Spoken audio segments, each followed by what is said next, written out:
there he is, my favorite person on earth. He should be the first one to see this. Ivan! Ivan, look! I did it! I passed my exams! Top of my class! Wow, that's amazing! Look at our little genius. You know, when we did algebra, I was terrified. But then I was like, it's just math. I got this. And boom, look, I got an A. Of course you did. You are a genius. The best of all of us. Man, I am hungry. I will sweep this side so we can go home sooner. My sister is a genius, genius. You are literally the worst singer ever. After that, we hurried home and searched for something to fill up our growling stomachs. Uh-oh, looks like Mom left arepas in the fridge. You know I hate that. It's yucky. 1, never say food is yucky. A simple, I don't like it, works best. 2, I got a bonus at work today. Come on, I will buy you a chorizo burger. Eee! Chorizo burger? Wait, but you need to save your bonus for... Forget about that. Tonight we celebrate, mi amor. Yay! Hey everyone, my name is Mirabel, and I'm from Colombia. This is my amazing brother Ivan. Together, we're the greatest team ever. Our mom worked long hours as the mayor's clerk for barely enough money. And even though my brother helped with the money he made from menial jobs around the town, we never had enough. But Ivan was full of ideas to help us forget what we lacked. I'm so cold. Our radiator is broken. Mom called and it's too expensive to repair it. I'm so sorry, guys. But if I pay for this, I don't know if we will have enough to eat. It's okay, Mom. I have an idea. Let's move all our beds to the kitchen and use the stove to stay warm. Mirabel, you always wanted to go camping, right? Today, we're going camping in the kitchen. Awesome! He always knows how to turn things around like that, even though our living conditions aren't all too great. But with Ivan around, it felt like nothing could go wrong until... Mira, the most exciting thing happened today. So while I was sweeping the streets in the city, this man in a suit came to me, and long story short, he wants to take me to be a model in America. What? America? That's so far away, Ivan. I know, but I am going to be a model, and that means I am going to be traveling all over the world. I am going to be like a bird, and after a while, I will take you guys to America as well. I'm happy for you, but I don't know what I would do without you. Oh, come on, genius. You can write me every week, and when I've earned enough, I will buy you a phone so we can video call all the time. You promise? I swear it on my life. Ivan left home a few weeks later, and from that day, life sucked. There was no one waiting for me at home after school every day. Mom had to start working even harder, and I was lonely and miserable. Every Saturday, I walked for 30 minutes to the post office, hoping to get letters from Ivan. No letters yet, dear. I have told you you don't need to walk here every week. Once you have a letter, I will rush on my bicycle to deliver it. What if you forget? Or you have so much work and you don't get to me in time? Don't worry, I like walking here. Walking is healthy. Okay. We have a rusty old bicycle in the back. You can have it for your trips here. No one uses it. Please don't say no. It hurts me to see you make this tedious trip every week. Thank you so much, sir. That is so kind. I promise one day I will repay your kindness.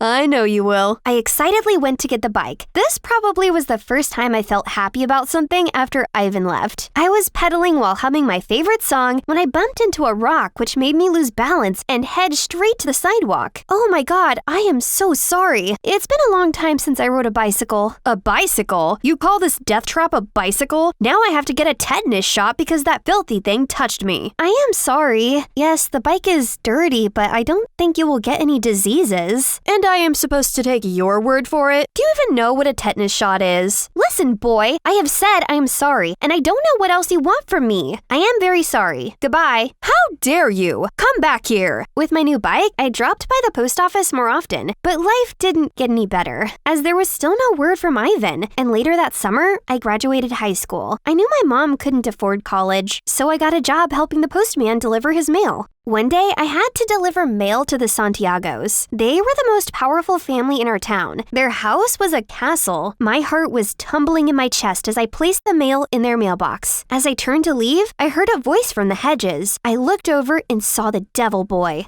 Hey, you! Aren't you the girl that hit me the other day? Why are you here? Security? Whoa, wait. I'm just doing my job. I didn't bother you one bit. Job? Oh, with that dead trap. I can't just let you go off and hurt another another innocent person. Get over here and directly hand me my mail. I was confused, but hey, it's the Santiagos. I better do what any of them say. So I stepped into their yard and met this smug Diego. But that's not all. After that, he still wouldn't let me leave. That whole afternoon, he made me judge his paintings, give him recommendations for dinner, pick a name for his new pet, etc. Weird stuff. Guess rich people just get lonely sometimes. And that went on every single day after. Gosh, why do the Santiagos have so many males? And every time I got to their mansion, Diego was already there by the gate waiting and bombarded me with 1,000 silly side quests. He even followed me on my mail delivery. What are you doing? Too rich you don't know how to spend money and time? Well, don't you see? I'm spending them all on you. Haha, right, I'm flattered. Seriously, do you really think our family has that many mails every day? It's all my love letters to bring you to me. Then suddenly, he leaned in for a kiss, but I dodge it. Why? You don't like me? People like me don't get to like people like you. Your parents would destroy my life if we're a thing. Look at me. I will never let any harm come to you. You are the only joy in my day, the love of my life. I need you. Just trust me. Okay. And just like that, we started dating. I didn't think of him this way at first, but I guess his sincerity had gotten to me. He's always around, he gave me all the caring and attention I haven't had in a while, which made me feel like I wasn't alone anymore and I could get through everything, thanks to our love. One day, I came home after a long day and I found my mom outside. Everything we owned was littered on the streets. Mom, what happened? What's going on? I don't know. I just got here and I found these men here, moving our things. I tried to speak to them and they pushed me down. As we spoke, a flashy car pulled up right in front of us. So, this is the girl you have been wasting your time with? Look at her, filthy, poor home. You are a disgrace and a disappointment, Diego. Diego? What is going on? Dad, you can't interfere in my life like this. Fine then, make your decision. Break up with her or I'll disown you. Not even one dime to your inheritance. Daddy, that's not a funny joke. We will sort this out.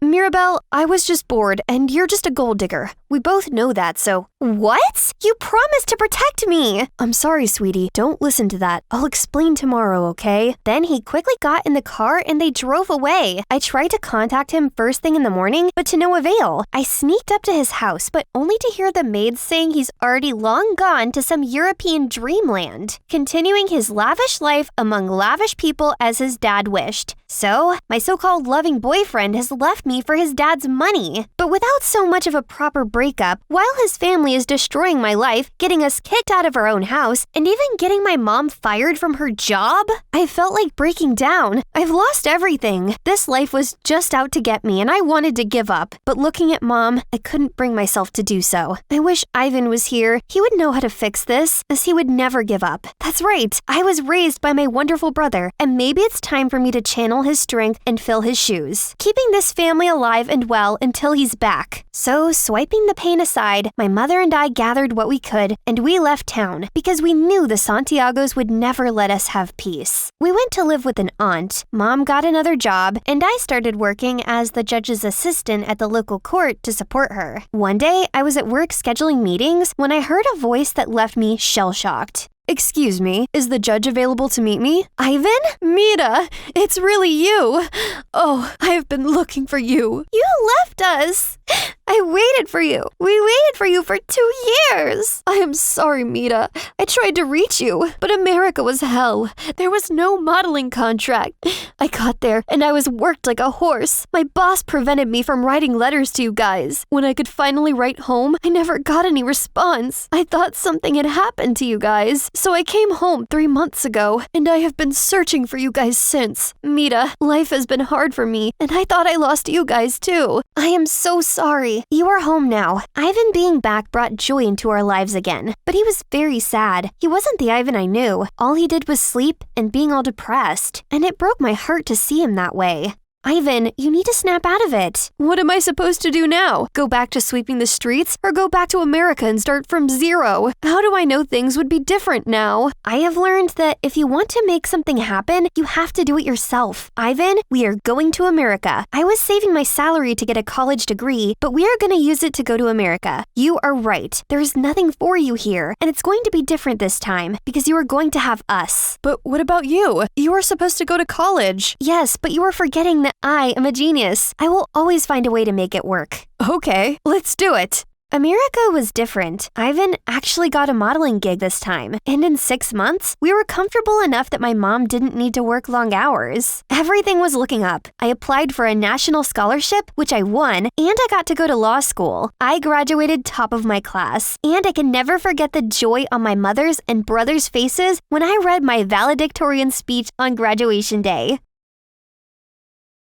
Ma'am, there is a client insisting on seeing you. I can't take any more cases, and I have to go to court in an hour. He is insisting, Ma. Fine, send him in. Mira, is it really you? Oh my God, I saw on the TV that big case you won, and I knew I had to come see you. Diego? Hello, how can I help you? Wow, you are even more beautiful than I remember. Let me stop you there. I don't have time to reminisce on the worst times of my life. Be quick. What do you want?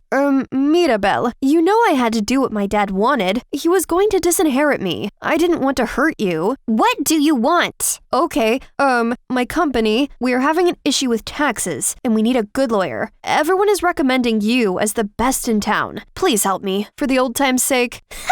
Sake? I'd spit on that sake. You're delusional if you think I would ever help you. I hope your company burns. It's been nice chatting with you, but I have to head to court. My fiancé is waiting downstairs. Goodbye, Diego. I hope I never see you again. It was a Saturday at my environmental club. I saw my friends chatting, so I hurried over to join them. What about Walmart? Walmart? You guys hang out there? Can I come too? I love looking at wall stuff. Huh? Why was everyone gawping at me like an alien? Oh, Walmart. Duh. I was just fooling around. Anyway, you guys go have fun. There. You're probably thinking, has this girl been living under a rock? How can she not know what Walmart is? Well, now I do. Hi, I'm Jasmine, the only child of the biggest hotelier in New York. Growing up rich, I was used to lavish parties and being around wealthy families. That's how I met my girls, Katie and Ashley, daughters of my parents' business partners. I may have lived a privileged lifestyle, but I was actually happiest when I got to work in my art studio. I had an anonymous Tumblr account where I shared some of my finest oil paintings. There, I'd been talking to this one fan for a while, Daniel. He's such a hottie, and he loves art too. But best of all, I just found out we were going to the same high school. Yay! So when the school year started, I asked to meet Daniel in person. Oh, that must be him! I was about to greet him when suddenly a girl appeared. Wow, there sure are a lot of rich girls around here. I swear I saw a few of them ogling you. Ugh, please. You know how I despise those spoiled princesses the most? I just can't stand being close to them. Oh no! Daniel hates rich girls?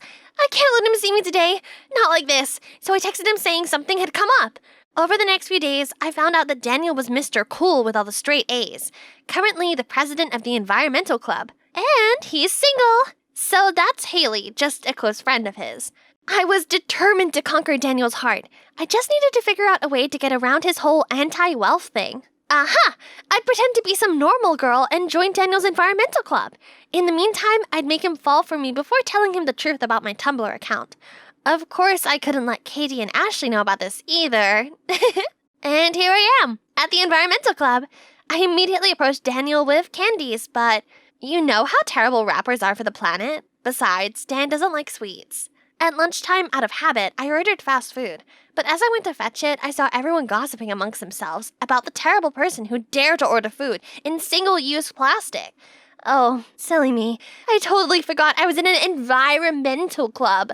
I quickly lied that I'd already eaten despite my stomach giving out some monster growls. And today's incident was yet another embarrassing moment I created for myself at the club. Oh, Walmart. Duh, I was just fooling around. Anyway, you guys go have fun. There. Learning to be a normal girly is hard, but dealing with my rich friends was even harder. I'd been so busy at the club I totally forgot I still had the recycling bag on me. Not mine. Another time, I nearly got caught while trying to raise funds with other clubmates. I ended up hiding in the restroom for an hour straight. But all the suffering was worth it, as I got to hang around with Daniel. Daniel, I got this for you. Oh, this is for me? You're a great painter, aren't you? Thanks. By the way, meet Andy. He's in the Eco Bus Stop Poster Design Group, and you're gonna work with him from now on. Not like a rich kid like him needs the bus. Andy, what are you doing here? I could say the same about you. My dad just married Daniel's mom, so I'm here to support my new stepbrother.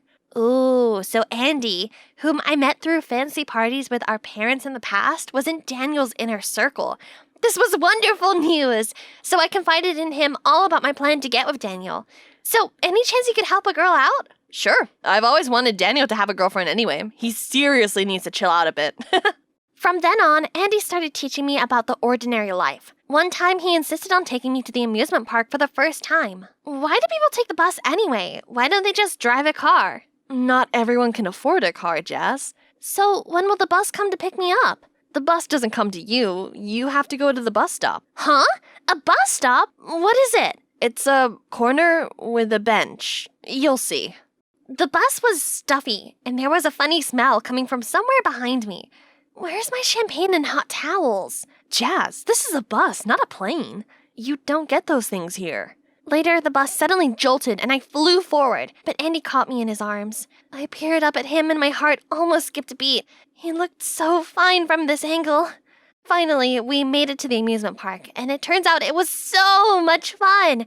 I went on these twirling teacups until I felt dizzy, and threw some balls at a tower of cans. On the way home, Andy insisted on joining this massive line to try some tacos. I'd never waited this long for food before.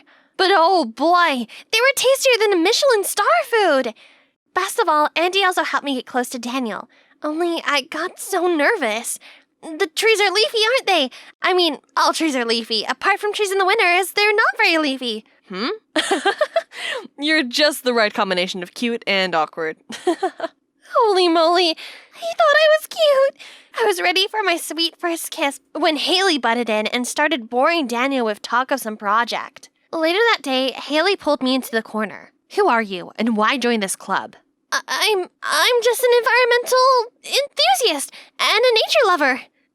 This girl is everywhere, third-wheeling with me and Daniel. But it's okay, as Andy had invited me to his house to work on a poster for the club. And I mean, I could conveniently bump into Daniel there too. Oh, some of the paintings here were amazing.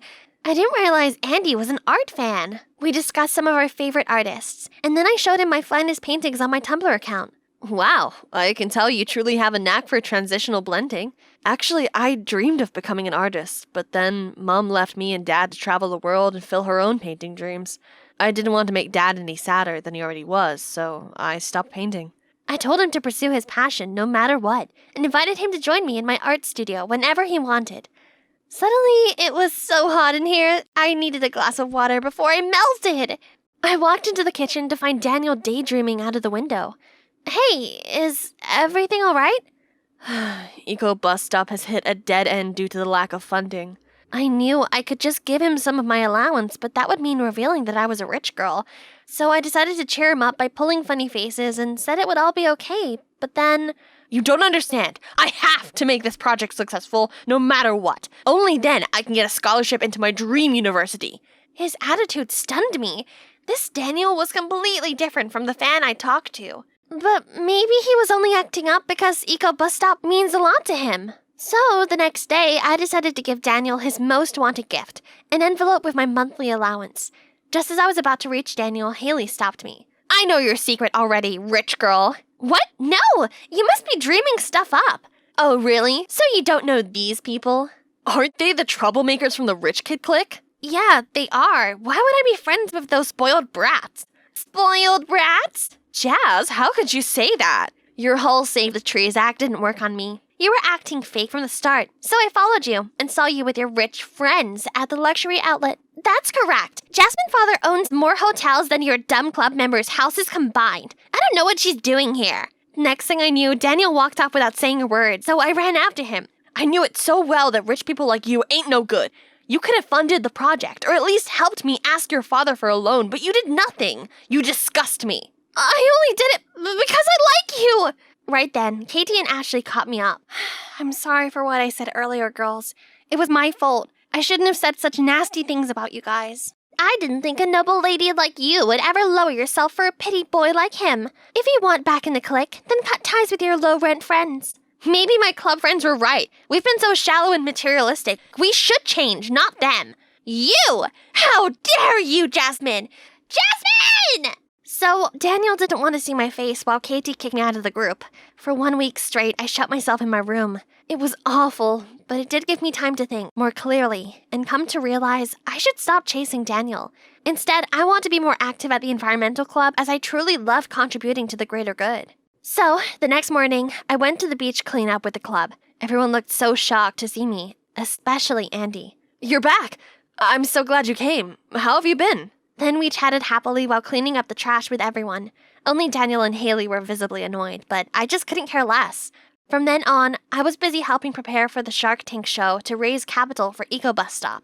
One day, Daniel approached me and apologized for overreacting that day. He went on to explain that his mom's been labeled a gold digger ever since she married Andy's dad. He wanted to show that, unlike Andy, who had been born into privilege, he didn't need money, and that he could get a scholarship into his dream college through Eco Bus Stop. Hearing this, I softened and forgave him. After that, we became friends again, and I think he was flirting with me. Hey, Jazz, you look nice today. You've got such beautiful eyes. But for some reason, every time I was with him, all I thought about was Andy. Time passed by, then came the Shark Tank qualifying round. The whole club nervously watched Daniel present the project. And guess what? Our project was selected for the final round. Right after that, Daniel followed me outside. Jasmine, will you be my girlfriend? I was so confused that I mindlessly nodded, but somehow I didn't feel happy at all. On my first date with Daniel, I found my mind wandering back to Andy. Worse still, I felt like he was avoiding me. A few days later, I threw my 16th birthday. All my friends from the environmental club were there, except for Andy. Later, Daniel went on stage. Hey everyone, I prepared this special song for my girlfriend Jasmine. You say you're sorry, but it's too late now. So save it, get gone, shut up. 'Cause if you think I care about you now, girl, I don't give a fudge. Next thing I knew, everyone was gasping and giving me pitiful looks. So this is for you, Jasmine, you useless, rich, spoiled little brat. Happy birthday, you're dumped. I froze, but tried to pull myself together. Yes, I'm rich, but never useless and spoiled. People are more than just their social class, you know. Suddenly, I saw a fist flying through the air. It was Andy punching Daniel. You jerk, you'll pay for this. Then he leads me away. Andy sat me down on a bench, and I just couldn't stop my tears. Stop crying already. He doesn't deserve you, he never did. But I couldn't deal with this right now, so I turned and ran off without uttering a word. After crying myself to sleep that night, I knew the next day I had to be tough, so I returned to the club to get my stuff. Hey, I'm sorry about what happened last night. I never thought he could do such terrible things to you. And I'm sorry for being harsh on you this whole time. I know now that was wrong of me. It's okay. I guess it was just my fault from the start. I ignored the fact that we were incompatible just because he was my fan. Daniel is your fan? Yeah, from my Min Arts account on Tumblr. Oh God, that's you? I'm the fan, not Daniel. Oh, that makes sense. I guess I misunderstood everything all along. But why is there a photo and info of Daniel? Haley admitted to having a crush on Daniel. But now that I see his true colors, he's just not worth it anymore, you know? I'm gonna leave this club too. It's Daniel who needs to leave. Just wait and see. Despite still being in a mood, I showed up to Shark Tank's final round to see the project I contributed to. And yes, our Eco Bus Stop project finally got the funding approval. When suddenly, I'll invest in the project, but I don't want Daniel as my partner. I want it to be Haley, as she's the real mastermind behind this. All the club members shouted in union to support Haley and boo at Daniel. What about our deal? You said your father would invest in my project if I dumped Jasmine publicly. I don't know either. Maybe it's because you really suck. Moments later, Katie's father got between them. Fortunately, Andy filled me in on Haley's contribution to the project. Otherwise, I would have made a terrible mistake by funding an opportunist instead. As for you, Katie, how could you do that to a friend? You will receive your punishment at home. After the show ended, I went for a walk with Andy. So, this was your plan all along, huh? Daniel went too far this time. I need to teach him a lesson, and... Jazz, I've liked you since we first started hanging out, but I stupidly agreed to help you get with Daniel. This is so sudden.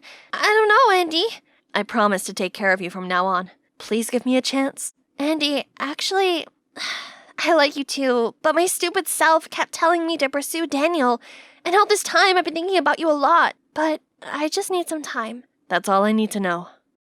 Hi, I'm Nuella. I was raised by a single mom alongside my twin sister, Nancy. Mom was the CEO of a beauty company she managed to establish after our soldier dad passed away and was obsessed with making us look our best to attract customers. But Mom just didn't understand that I wasn't a fan of plastering my face with makeup. Even body lotions made me feel like a slippery eel. My sister Nancy, on the other hand, was a beauty enthusiast, just like Mom. Like one time when I was 13, Mom broke a whole crate of eggs just to use as a face mask. All right, girls, it's face pamper time. While she was busy applying the yucky stuff all over Nancy's face, I snuck off to the kitchen and scrambled the rest. Mom then showed up with Nancy in their ridiculous masks. It's your turn, Nuella. You fried them. Well, a glowing stomach is better than a glowing face, Mom. But it makes you prettier. Makes your skin glow. Listen here, Nuella. I don't know what your deal is reading stupid books all the time.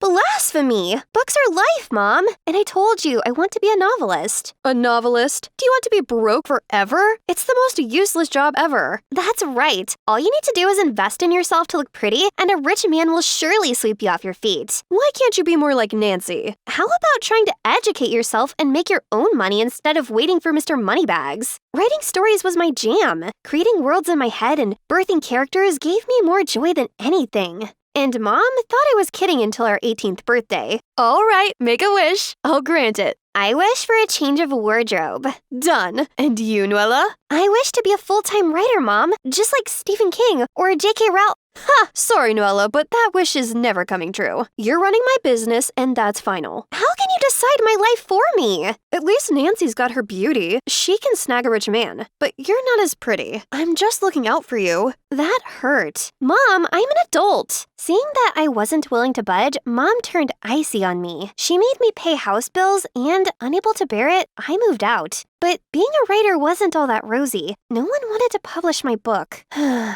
And at home, things became way too tough. I couldn't even afford a proper meal after already having lost my electricity in the house. I didn't even have any choice but to find a part-time job so I could support myself. I got hired as a cashier at Eggers Market, a billion-dollar chain store across the country. And that was how I met Keith, a fellow cashier. Sweet guy, but... Hey, Nuella. Maybe this weekend we can, I don't know, go to the arcade? Thank you. I mean, I'm not a game person. Sorry. Next time. Bye. I like hanging out with Keith too, but with my life messier than a spaghetti explosion, dating was not on my menu. Missing my family intensified as Christmas approached. Then, one evening, out of the blue, Mom called to spill the beans that Nancy was tying the knot. She wanted the family together for Christmas, one last time before the big day. I was excited to see them again. Little did I know the life-changing drama that lay ahead for me. On my way to catch a cab for the ride to Mom's house, I smacked into a guy. Get out of the way, little girl. I caught a glimpse of a snake tattoo on his arm. Totally freaked me out. Those guys just robbed one of Edgar's Market stores. Are you okay? What? Which one? The one on Broadway. It's like someone is targeting Edgar. True that. It wasn't the first time Edgar's stores had been robbed. I prayed the one I worked at never became a victim.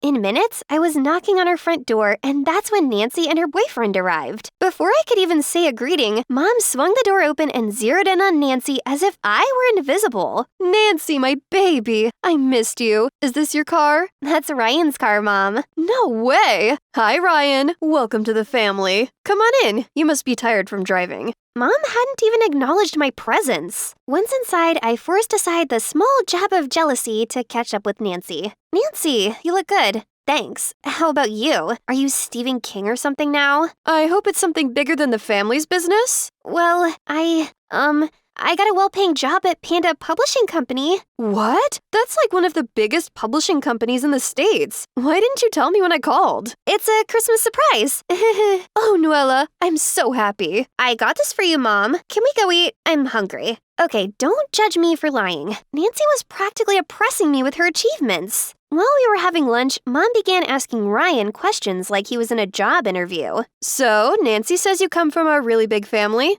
Yeah, my dad is Edgar, you know, the CEO of Edgar's Market. At that bombshell, my mouth rejected the food in it. Nuella, are you okay? Drink water quick. I'm okay, Mom. Goodness gracious. Ryan was the CEO's son? The big boss of the company I worked at? He doesn't seem to recognize me, though. It makes sense because we've never crossed paths because my department was in the basement of the organizational hierarchy. But now how could I go to work with him under the same roof without getting busted? I spent most of that night thinking of a solution. And before morning, I had a master plan in place. And the plan first started with Keith ringing our doorbell. Hello, is Lady Nuella in? I'm Keith, her chauffeur. Chauffeur? Oh, I see you met my driver. Just one of the many perks working at Panda Publishing. See ya. As soon as we left the house, I changed into my work clothes. Keith, you're a lifesaver. What's with all this drama? What's wrong with telling them you're a cashier? You won't understand. I can't let Nancy have the upper hand all the time. She has everything going well in her life, and I have nothing. You have me, Nuella. Do you want to get a coffee quick? Sure. That same day, we were busy at work when Ryan strolled in acting all bossy to everyone. Quick, Keith, cover me. What's going on? It's just the CEO's son. He's the one Nancy is dating. If he spots me, he'll blow my cover. Are you sure he's dating Nancy? Because he's with our manager right now. Ryan was two-timing my sister with our manager? I peered over the counter, and that's when I saw Ryan cornering Katie the blondie. I approached the shelf where Ryan was, pretending to rearrange while eavesdropping. Starlight in, 8 p.m. Don't be late, handsome. So this guy was three-timing my sister, the manager, and Katie? I was so shocked I almost busted my cover, but I escaped before I could be seen. I rushed home to tell Nancy. Nancy, Ryan is a womanizer. I saw him with a girl. You saw him? Where? How? Are you stalking my fiancé? No, Shoot, I couldn't tell her I worked for his family's company. I heard people say bad stuff about him, you know? Really bad stuff. Listening to rumors, are we? You should know better than that. I bet her jealousy didn't let her think straight. Instead of being happy for me, you're busy snooping around desperate for dirt on my fiancé. Really, Nuella? If I knew you would ruin the spirit of Christmas for all of us, I wouldn't have invited you. Apologize now. No way! He's a snake. I swear, Keep your mouth shut. If you continue with any of this nonsense, you'd better pack your things out of here. Now get out. It was like the floor was torn from beneath me. I felt rejected, and then Ryan came and showed me my work ID. How did you get it? So, you work at Edgar's store? What happened to Panda Publishing? None of your business! Get out! You have some guts calling me out when you're such a faker yourself. Pull that stunt again, and I'm telling everyone that you're just a lowly cashier. Chuckling evilly, Ryan walks off. Trapped and trying to ease the tension, I apologized to Ryan and Nancy, giving Ryan the benefit of the doubt. But that night, he threw my doubts back at my face while I was washing dishes. Look, I know why you're so frowny. I apologized. Now get off of me. But you got the hots for me, huh? If it eases your vibe, I'm into you too. You're so unique. Let's go out. Nancy won't know. I resisted the urge to smack him with a pot. It was official. He was a scumbag, and Nancy needed to know. So I decided to play along. Perhaps I could implicate him and show Nancy evidence of his evilness. Oh, Ryan, how did you know? Since I set my eyes on you, I've been dreaming about us. Then let's go out tomorrow night. I'll text you the address. Bingo. And that's how I found myself dressing up for a date after work the next day. Whoa, you look dashing. Where are you off to? Keith's compliment had butterflies fluttering in my stomach. For the first time in a while, I felt beautiful. Thanks. I'm going out. Out? Like a date? Yes, with Ryan. Let me explain. I told Keith everything I planned, but nothing I said made sense to him. This is risky. What if Ryan wants to hurt you? I'll be fine and ready to take that jerk down. I got to the restaurant early, but I spotted Ryan with the guy I recognized as one of Edgar's store robbers. Same build, same snake tattoo. Intrigued and concerned, I discreetly approached, phone recorder ready. Tell the boys. We hit the one on New City Street tonight. That old man Edgar Edgar dared to mess with me. Let's see how he likes his stores raided. Yes, boss. We will be ready. Ryan hired these gangsters to rob his own stores? This guy's a psychopath. Nuella, baby, you look great. Unlike Keith, Ryan's compliment made my skin crawl, and his hug made my stomach churn. You're robbing your father's store? Was that also your doings, having the store on Broadway robbed the other day? It's my future store. Consider it taking an advanced paycheck. You won't tell. You know what's at stake. Too bad for you. Right now, I think my sister's safety is more important than my pride. Ryan tried to grab me, but I bit his arm and ran away, leaving him cradling it in pain. I raced home to spill the beans about Ryan. Nancy, Ryan is, but I was greeted by a hot slap. That's for trying to steal my man. What? I wasn't. My friend saw you at a restaurant with him. I was just faking it. You know what else? I called Panda Publishing today, but they said there was no one by the name Nuella working there. Turned out you're working at a store as a cashier? Yes, I did, and I'm really sorry. But look, Ryan is dangerous. He works with a gang that robs his father's stores. How can we trust you? If you can lie about your job, you could lie about anything else too. Why do you keep disappointing me? Their palpable disappointment felt like the world crashed on my shoulders. There was only one person left to turn to. I'm going to meet his dad to expose him. I have a recording of him admitting the crime. He will regret messing with me. I'm not sure that's a good idea since he knows you know. Let's think of something less dangerous. I'll grab you something to calm down, okay? While he went to fetch me the calming thing, I couldn't wait, so I sneaked out and headed straight to Edgar's headquarters. Hello, I would like to meet the CEO of Edgar. It's urgent. Someone is planning to rob his store. I have evidence. Evidence, huh? Come with me. The security guard led me to an elevator. Then we stopped in front of a room. Boss, someone's here to see the CEO for the robbery of the stores. She has evidence. The door opened, and instead of Ryan's dad, I was looking at Ryan? I tried to run, but they caught me and pushed me in. I was so scared. I should have listened to Keith. You little witch! Because of you, Nancy dumped me, and now you're reporting to my dad. How dare you? She made the right choice. You're the furthest thing from boyfriend material. The manic look in Ryan's eyes told me I was a goner. But suddenly, Keith burst in like a superhero with 2 policemen and saved the day. Freeze! The police! Are you okay? I nodded and hugged Keith in relief. His broad shoulders calmed me down, and I knew I was safe. You might as well swap your ears for something else. Sorry. You never listen. Always so impatient. I know. Yada yada yada. Why are you so stubborn? I shut him up with a kiss, and it felt so right. Turned out, Ryan's dad had kicked him out before because of his prodigal habits. But instead of turning over a new leaf, Ryan formed a gang targeting his dad's stores. Now, Edgar planned to give him a taste of jail to cool off. News of my heroic escapade spread like wildfire, reaching my family before I could even get home. The moment I stepped into the house, Mom and Nancy hugged me like I'd been away for a year. I am so sorry for misjudging you all this time. You were just looking out for me, but I was so shocked and heartbroken I got mad at you when actually Ryan was the jerk all along. I love you, sis. And I'm so sorry for lying. I just wanted Mom to be proud of me too. But I'm proud of you, Nuella. After the hardship I suffered losing your dad, money became the paramount thing in my life. I thought it was all there is to happiness, so I pushed you guys to get it. But now, I realize I was wrong. Imagine if Nancy never married Ryan, how unhappy she'd have been. Whether you're a cashier or Stephen King, I don't care. I just want you girls to be happy. Merry Christmas, my love. It was the best moment of my life. Finally, we could understand each other. Our reconciliation had to be a good luck charm, because on Christmas Eve, I got a call from a movie producer who wanted to adapt my novel to a movie. The contract was gonna pay millions. Finally, I was making my big break as an author. We celebrated that special Christmas with a big feast. And boy was my mom and Nancy surprised when Keith showed up. What's your chauffeur doing here? Chauffeur? No, everyone meet Keith, my boyfriend, who, by the way, was just promoted to the overall manager of Edgar's Market. Yep, that had been decided by Edgar, the CEO. Welcome to the family, Keith.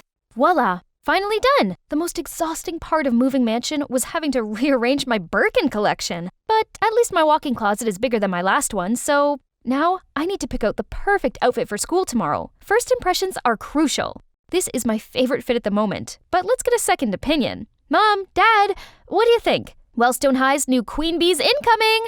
Adele, there you are. I bought you a few new items. Ooh, goody. I love surprises. What is this? Mom, are these for the maids? Honey Pie, it appears that well-off residents in this neighborhood have been targeted by a dangerous robbers gang. For your safety, you'd better tone down your outfits, at least until they catch the thieves. I know it's not ideal, but safety first. Come on, Pumpkin, isn't this shirt adorable?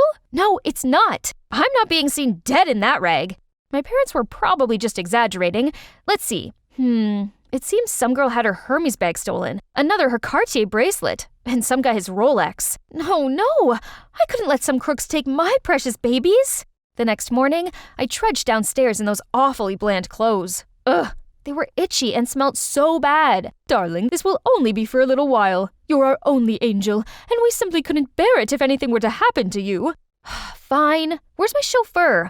I want to take the Porsche today. At least that can still save my grand entrance. Absolutely not. If you do that, you may as well be wearing a beacon to attract those thieves. I think it's best if you take the bus. The bus? Before I could protest anymore, Mom kissed me on the forehead, burst into tears, and ran off hysterically. Have a wonderful day, sweetie. Great. So much worrying for me. Now I had no choice but to find the bus stop, wherever that was. I wandered around the corner when suddenly a deafening scream came from behind me. Thief! Watch out! I spun around to see a guy running towards me, so I immediately sped off. But soon I felt the thief reach me. Terrified, I crouched down, raised my bag. Here, take it! Don't hurt me! But no reply. I peered up and saw the guy was ahead of me and was restraining a bad guy. Turns out he wasn't the thief, and the actual thief wasn't after me. Oops, how embarrassing. Let's just leave ASAP, but I ended up crashing into some flashy car. Are you okay? It's the guy who just caught the thief. I froze. He's so handsome. I was about to reply when the car door swung open, and this angry rich guy stormed over to me. Are you blind? You scratched my car. Pay up. Leave her alone, Bernie. He's handsome and kind, totally different from that arrogant Bernie guy. Turns out he's called Roy. We all go to the same school. Better still, Roy offered to drive me there in his fancy car. What a shame that I bumped into a hottie looking like a mess. If only he knew the real me, he'd fall for me hard. We're made for each other. We even have matching cars. We arrived at school to a bunch of fangirls waiting to greet Roy. Makes sense. He's handsome and oh so rich. What's not to like? Roy told them I was new here, but they didn't seem so pleased to see me. Roy, it's so sweet you're helping out the less fortunate. Ugh, these peasants! If only they knew the real me. To prove to Roy that I was so much better than those other girls the next day, I snuck my designer clothes to school to get changed. When I spotted Roy, I hurried over to dazzle him, but that annoying fangirl Maya interrupted us again. Nice try, new girl, but your knockoff clothes won't impress anyone. You shouldn't judge someone by their clothes. That's very kind of you, Roy. But we both know that only a Chanel girlie like me would be a good match for you. Everyone started to make a fuss, but Roy just shooed them away to leave. Ugh, thanks to those wannabes, I'd missed my chance with him. After class, I changed back into my boring plain clothes ready for the bus home. What is this tacky fabric? Suddenly, Roy passed by. Cute shirt. I think it suits you much better. There's nothing wrong with dressing down. It brings out one's natural beauty better. Wow, it seems that rich boy Roy wasn't a show-off. What a blessing in disguise this pretending to be poor was. Roy clearly liked me more this way, so I should keep it up. Once, I pushed a bike to the end of the street and waited for Roy to pass by, so I could make out it was broken and ask for a lift. It's definitely not because I don't know how to ride a bike. Over the next few days, I clung to Roy. I told him how I didn't know anyone at school yet, or where anything was, as an excuse to get him to take me to the canteen. But look at the food. Really? Are we supposed to eat this? Oh, we've never gotten to eat stuff like this at home. Looks yummy. Luckily, Roy felt sorry for me even more and just caringly explained the menu. The next day, I brought in my own lunchbox with Roy's favorite, mac and cheese, which obviously was made by my chef, but he doesn't need to know that. He clearly enjoyed it, but then commented, Adele, you shouldn't waste your money and effort on me like that. Please just spend it on yourself instead. Even though he was wealthy, he was so thoughtful of others. How come I'd never thought of things this way? On the weekend, I went to a fair my parents were sponsoring in a nearby town. I wandered off by myself and suddenly spotted a familiar face selling caramel apples with some kids. Oh no, Roy! What was he doing here? He couldn't see me all dressed up like this. Before I could dart away, his eyes locked directly on mine. Roy! Hello? Why are you looking at me so strangely? This dress. It's handmade. And, my mom found these shoes somewhere. Enough about me. Why are you here? Oh, I'm volunteering at an orphanage. The kids, they're the ones that grew these apples. Oh My God, could this guy be any cuter? Even though he's loaded, he's so down to earth and humble, and he wants to make a difference. I really have to learn a lot from him.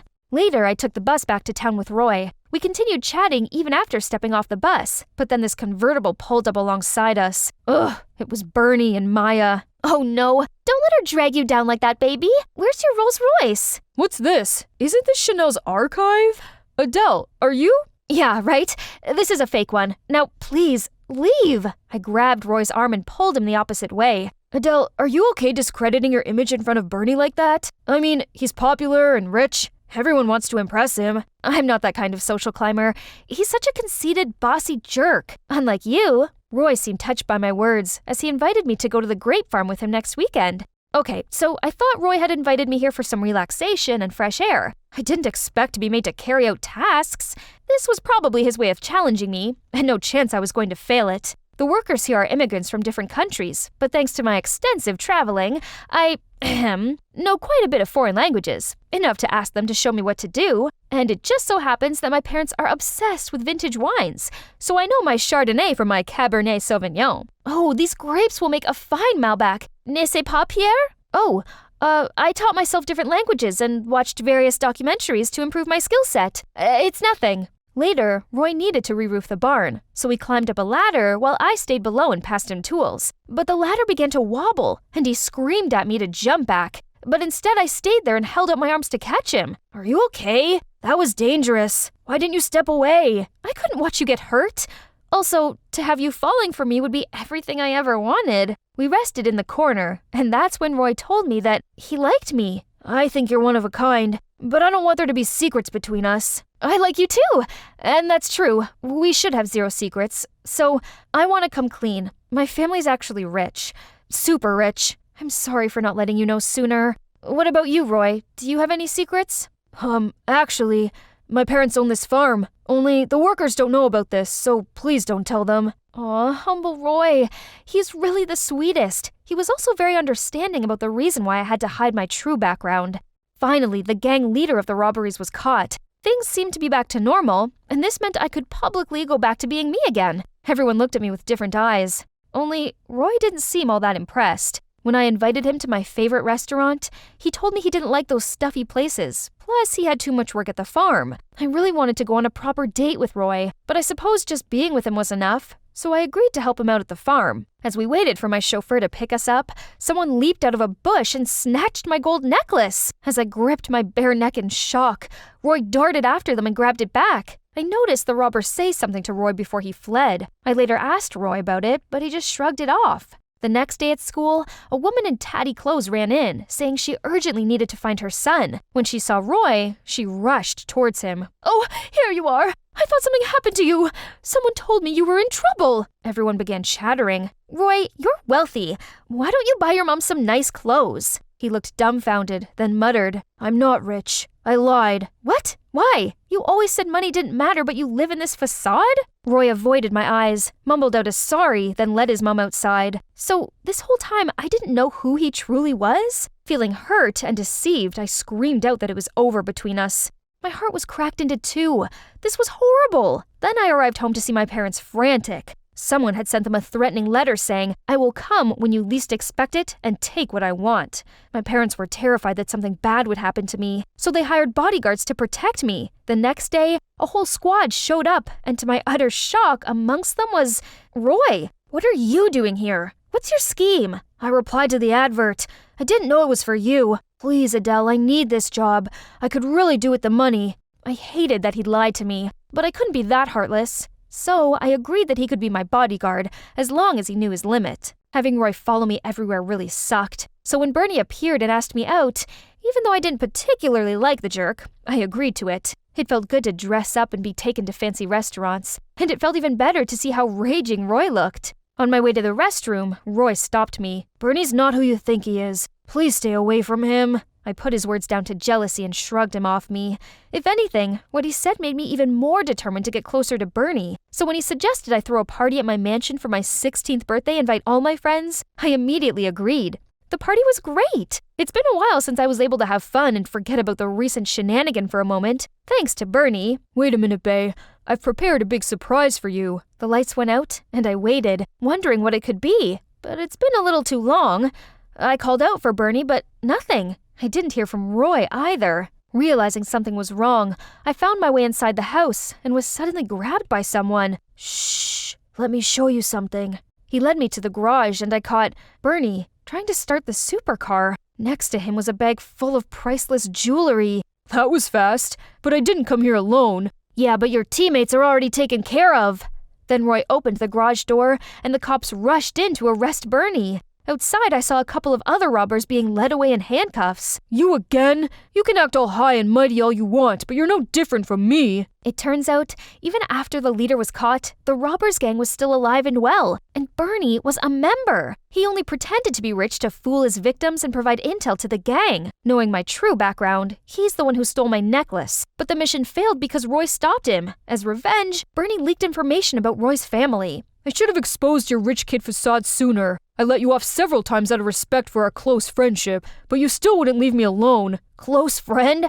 Who falsely accused me of theft then? As he was being led away, I suddenly remembered something. What about the letter? Why did you do such a stupid, unnecessary thing? Bernie looked confused and insisted he didn't have time to write insignificant things like letters. It was me. I wrote it. I knew Bernie wouldn't stop trying to steal from you, and I didn't want you to get hurt. So I sent the warning letter for your family to take cover. Roy walked off, but I went after him. What about some accusation between you and Bernie? Is it the reason why you have to live a fake life? Roy explained he and Bernie used to be close friends. Roy was always poor when Bernie's family was a little better off. Roy discovered that Bernie was involved in some petty thefts, so Roy tried to make him stop, but he only took revenge by accusing Roy. Although there was no specific evidence, due to his poor family background, people always assumed that he'd done it. So when Roy transferred schools, he decided to pretend to be rich, so no one falsely accused him again. Oh, my poor Roy.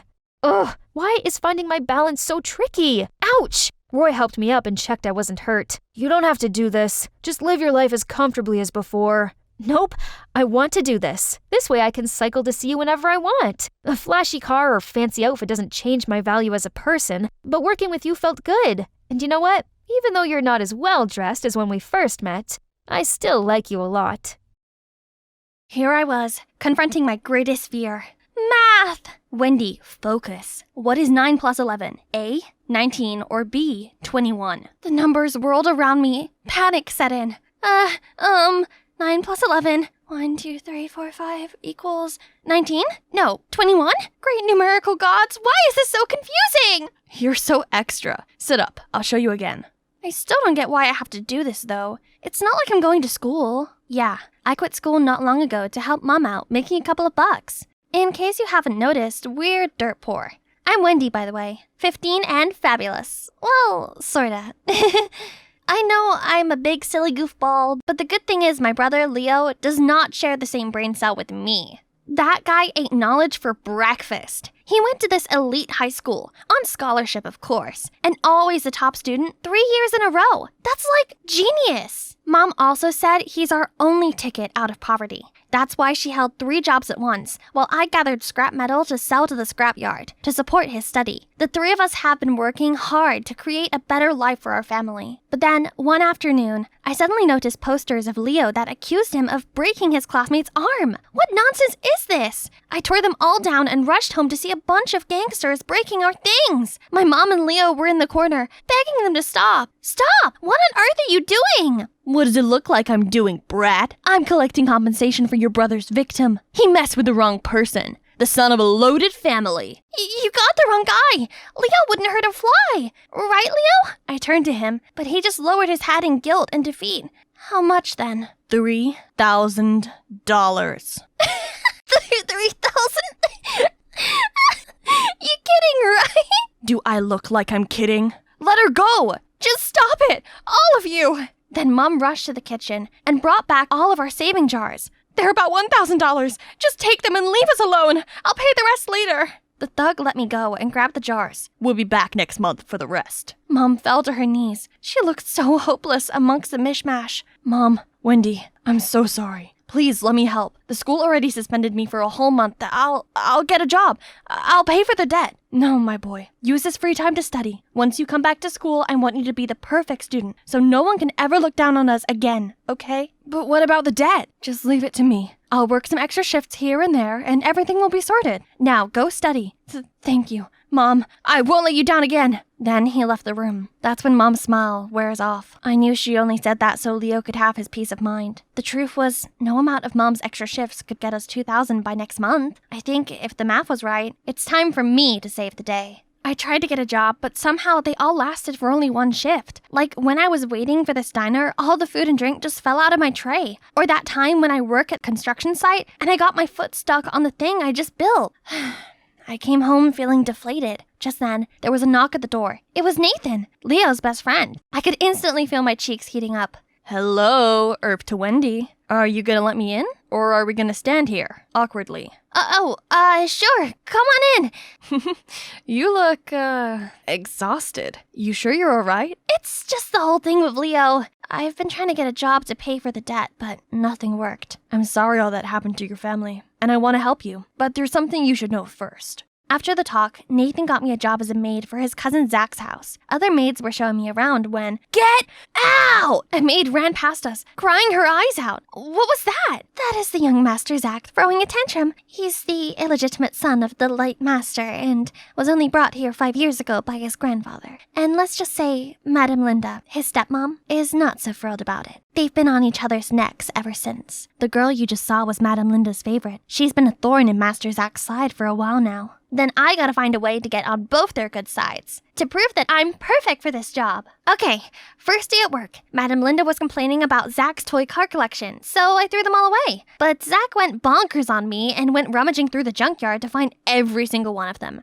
Sorry, Master Zach, it's just Madame Linda. Oopsies. He immediately stormed off to confront Madame Linda.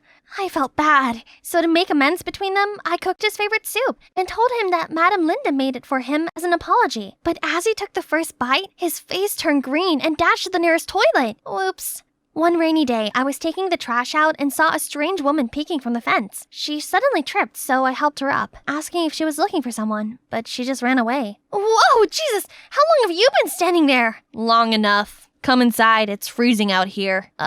Sure. Later that day, I was cleaning Madame Linda's room when accidentally knocked over her jewelry box. It crashed on the floor, spilling jewelry everywhere. One of the bangles snapped in half. I frantically pocketed it to fix it later when the gruff butler swung the door open. I apologized and promised to fix the jewelry box, but he still insisted on firing me. Just then, Zach stepped in and ordered him to let it slide. Zach then stayed and watched me fix it. Where'd you learn to do that? It's nothing. I grew up in a trailer park. Everything we own came from the junkyard. They just need a little fixer-upper. I've been doing it since forever, so... You got a gift. Besides, reusing things is cool. Whatever you say, pretty guy. Say, you want to hang out sometime? Like a date? Maybe. Won't your girlfriend get jealous? What girlfriend? I'm very single and ready to mingle right now.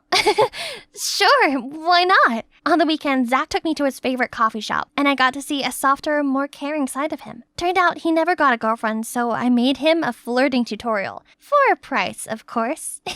At first, I thought he was just practicing on me by giving me flowers and fancy chocolates. But then he continued to woo me with my own list. He set up a romantic picnic under the stars in the backyard, took me to the park, and we watched the enchanting sunset together. That night, we walked back to the mansion. Before coming inside, Zach stopped me. These past weeks that I've known you have been the best moments of my life. Wendy, I think I've fallen for you. Will you be my girlfriend? Where did you learn those cheesy words? Do you like them? Is it hot in here? Or is it just you? Stop!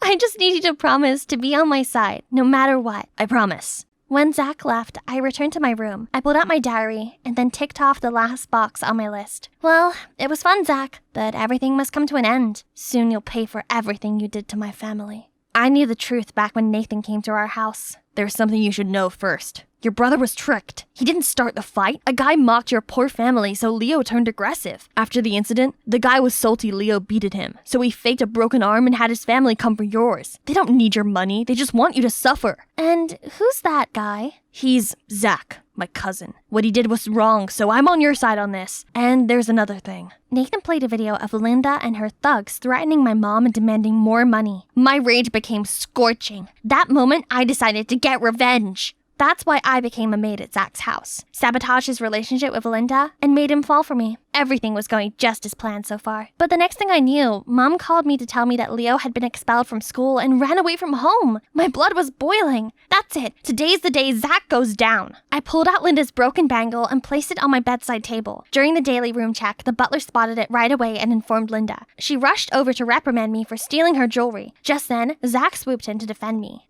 Zach, you have to trust me. I didn't steal it. I just wanted to fix it before turning it to Madame Linda. Don't worry, I believe you. You heard her. I know you despise me, but don't you dare drag my loved one into this. Oh, finally put it out in the open, huh? You and your low-life girlfriend. Birds of a feather. You're right, we're alike, and that means we're nothing like you evil witch. Ha! Let's see how you like it. Alone on the streets. Guards, throw them out now! The next second, Zach and I were dumped on the sidewalk along with our belongings. Watching him grappling his stuff, I couldn't help but chuckle. How does it feel to be discarded like an unwanted object? Enlightening, isn't it? What are you saying? You remember Leo, the person who broke your arm? Who you used to extort money from my family? I'm his sister. I think you got it wrong. Leo didn't break my arm. He only shoved me to the ground and said something like, don't talk nonsense about his family. I didn't care, but Linda kept telling me to skip school the next day. She must have used me to make a fuss. You mocked my family for being dirt poor. That's why Leo was so mad at you. That's not true. I used to be poor too. You remember the woman lurking around the mansion? That's my real mom. She just wanted to make sure I was okay. Turned out, Zach and his mom were abandoned by his dad because of their humble background. Then his grandpa found him. Though Zach didn't want to, his mom made him come with his grandpa, so he'd have a better life. But what his mom didn't know was that heck of a mansion was the coldest, most isolated place. That is, until you came. And it hit me. Zach is telling the truth. That meant I had taken revenge on the wrong person. Shoot! I am so sorry. I had no idea. And now you're kicked out, Leo's gone, and there's a huge debt. I don't know what to do. Hey, it's all right. One thing at a time, Kay. I'm not mad at you or anything. I just wish you'd told me. But it's fine. I don't really like that house anyway. What about your brother? He got expelled and left. I'm sure he's okay. I'll help you find him, yeah? Thank you, and I'm sorry. I don't know how to make it up to you. You don't have to. I got a feeling you didn't come up with this twisted plan. I didn't. It's actually your cousin, Nathan. I took Zach back to my place where he'd crash in the meantime. Mom was in tears. She told me that Leo was accused of plagiarizing an essay so he could no longer go to that school. But Leo's too smart to do such a thing. So Zach proposed we investigate at the school. To find whose essay Leo supposedly copied, we broke into the school's computer lab that night. We were snooping around when suddenly, Zach was grabbed from behind and dragged away. I slowly turned around and was shocked to the core. I sprinted to Nathan's house, banging on the door. Nathan! Zach! Zach was kidnapped! He's the heir to Adam's estate. They took him away for the ransom. The heir? What do you mean? Your grandfather's lawyer came to see Zach and I overheard him. Your grandfather's sick, so he authorized a lawyer to hand the will to his sole heir, Zach. The will? Do you know where it is? If we swap it for a fake one with someone else's name on it, they'll release Zach and target that person instead. Great idea. I think Zach left it in his bedroom. Maybe it's still there. Nathan and I hurried over to Zach's house. Nathan snuck into his bedroom while I was on the lookout at the door. Nathan switched the will for a fake one and took out a lighter and set it on fire. Just then, I turned on the light, scaring him to death. What on earth, Wendy? Kill the lights or we'll be caught. You mean you'll be caught? Then I opened the door, revealing everyone in his family and my brother Leo. What's going on? Enjoying the taste of your own medicine, cousin? Yeah, you just got busted. Remember when we were at the lab? I was shocked to the core to see my brother muffling Zach. Shh, be quiet or we'll get caught. Leo, I thought you left. Mom was worried sick. I know, I'm sorry, but I need to sort this out. Things have been sketchy ever since that incident with this guy. And now with this, I gotta prove my innocence. So I came here and found this. Look. Turns out, Leo's essay was identical to yours, Nathan. You took advantage of me to get revenge on Zach when he wasn't to blame. You told Leo Zach was bad-mouthing our family to stir things up between them. You made our lives miserable. I trusted you. I can't believe you'd go this far. You're always obsessed with Grandpa's inheritance. Everything's a competition for you, to prove that you deserve to be a successor. All that work, but still nothing. Do you know how many sleepless nights I had to study? Or to hatch a plan, worrying Mom and Dad would blame me for not trying? For not being better? And you just showed up and everyone sees you as his golden child. And all my efforts have gone to waste. Why, Grandpa? Why not me? You were left out of the will due to your greed and scheming behavior. Now I know it's your parents' fault, and there will be severe consequences for them. And you, Nathan, you will join the army after graduation to serve the country, get disciplined, and come back a better man. Guards, take them away. As Nathan made his exit, he paused at the sight of Leo and I. I'm truly sorry for everything. Then he walked out the door. In the end, Grandpa chose to give Zach his share of the fortune. Zach, however, refused. He never wanted the money. All he wanted was to live comfortably with his mom. So that night, he packed up his things and was ready to go back home, his true home. Seeing Zach, I realized bearing hatred towards someone cannot solve your problem. It just puts you through so much pain, and even hurt other innocent people along the way. It's best just to focus on yourself. You do you, and things will work out on their own. Like now that all mysteries are debunked, our family is free of debt, and Leo can go back to school, full scholarship. Also, to compensate for what we've been through, Zach's grandpa decided to start a charity fund, and my family was the first to benefit from it. They even helped my mom secure a steady job. As for me, I found a knack for making things and found my place as an apprentice at a pottery studio. My coworkers have become my extended family. They always make fun of me whenever he picks me up. Hop on. We're going to a very special place today. Where to? It's a surprise. Hold tight. I was minding my own business when I noticed everyone was giving me weird looks. What's wrong? I turned the corner and saw Cynthia and her followers blocking my locker. Oh, great. There she is, the girl that's into old men. Aw, is it because you don't have an actual dad, so you found yourself a sugar daddy instead? OMG! What is she talking about? Everyone was gawping at me, and her friends burst out laughing. Panicked, I turned around and ran to the restroom. Those girls are so vile. How can they have taken such a simple situation and manipulated it? I locked myself in the cubicle and didn't dare come out. A knock at the door caused me to flinch, but then I heard a familiar voice. Nicole? It's me, Olivia. Are you okay? I opened the door and saw my friend standing there, looking at me with concern. She hugged me, then led me out into the hallway where Miss Barnes was waiting for me. The rumors had reached her, and she wanted to talk to me about it. Sweetie, I want to help you, but you need to tell me everything. I had nothing to hide, so straight away, I told her everything about Sean, who's my karate teacher. We became friends since we shared the love for guitars, killer karate moves, and old-school punk rock bands. When I finished, she said, "To be honest, I find it a bit peculiar that a man his age is choosing to spend so much time with a young girl. I think it's best I have a little chat with this Sean. So please, can you give him a call and invite him over?" Sean came straight over, and as he chatted to Mrs. Barnes in her office, I nervously waited outside with Olivia. I'm just a girl without a dad. Sean is kind, and he treats me like his own daughter. What Cynthia said is cruel and untrue. Don't worry. No one believes Cynthia. They all know what she's like. A few moments later, Sean stepped out of the office. He scratched his head as he told me to say goodbye to Miss Barnes and Olivia, as he was driving me home. In the car, I asked, "What did you say to Miss Barnes that made her agree to let me go with you?" I said that the child would be around your age. Huh? What did he mean by that? Then he continued, "Nicole, I have a long-lost child. I've been desperate to see them and be in their life, but it didn't work out like that. Then I met you, and I found myself bonding with you as if you were my own child." Hearing that, I asked right away, "Sean, would you like to be my dad?" He gave me this dumbfounded look, so I excitedly continued, "I mean, you're single, right? So's my mom. Why don't you two meet up and have a date? Just give it a try, please." Whoa, if Sean was my dad, my life would be fantastic. I smiled from ear to ear, seeing him bewildered. In my head, I instantly began planning their first date. Eek! This was the most exciting thing ever! But my good mood soon evaporated, as waiting for me on the doorstep with crossed arms and a stern expression was my mom. This was definitely not the time to introduce them, so I quickly thanked Sean and hurried inside. "Who's that man?" she questioned me. "I received a call from Miss Barnes, so I've been waiting for you. Who is that stranger?" "He's my karate teacher. He's just—" Then Mom interrupted me. Why exactly is a man double your age choosing to spend time with a teenage girl? Don't worry, Mom. When you meet him, you'll see what a great guy he is.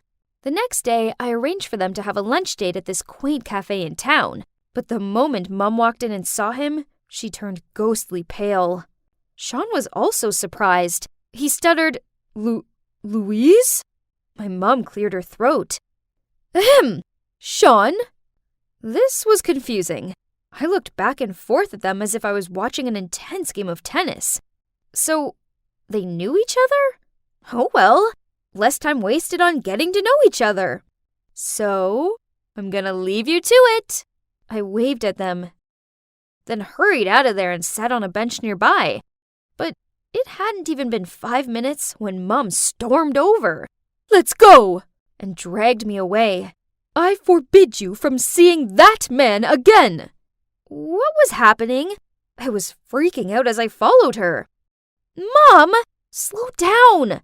At least explain why! I shouted, but she bundled me into the car, then drove off, red-faced and silent.